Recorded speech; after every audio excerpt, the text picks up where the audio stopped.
నిజామాబాద్ జిల్లా కాంగ్రెస్ పార్టీ అధ్యక్షులు Manala Mohan Reddy MLC కవితపై fire అయ్యారు.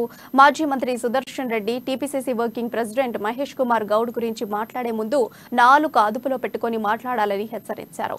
తన కుటుంబ సభ్యులు బాగుపడేలా మాజీ మంత్రి సుదర్శన్ రెడ్డి ఏనాడు నిర్ణయం తీసుకోలేదని మోహన్ రెడ్డి అన్నారు.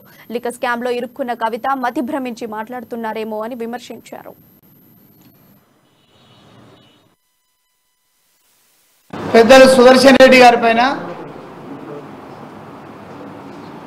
మా పార్టీ కార్యనిర్వాహక అధ్యక్షుడు మహేష్ అన్న పైన నిన్న ఎడపల్లిలో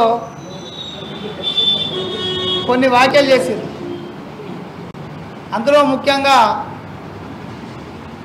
సుదర్శన్ రెడ్డి గారు సొంత గ్రామంలో 20-30 మందికి కూడా పెన్షన్ ఇప్పించలేడు అనేది ఆమె ప్రధానమైన ఆరోపణ. పేదలందరికీ కూడా ఇంట్లో ఇద్దరుంటే ఇద్దరికి పెన్షన్ ఇచ్చినటువంటి పరిస్థితి కాంగ్రెస్ పార్టీ ప్రభుత్వంలో జరిగింది.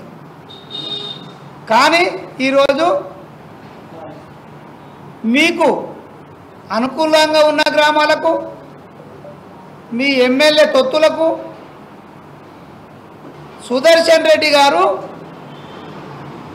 రాష్ట్ర మంత్రిగా బోధన శాసనసభ్యులుగా ఏం చేశారనేది ఆ ప్రాంతంలో ఉన్నటువంటి ప్రజలు అడిగితే చెప్తారు.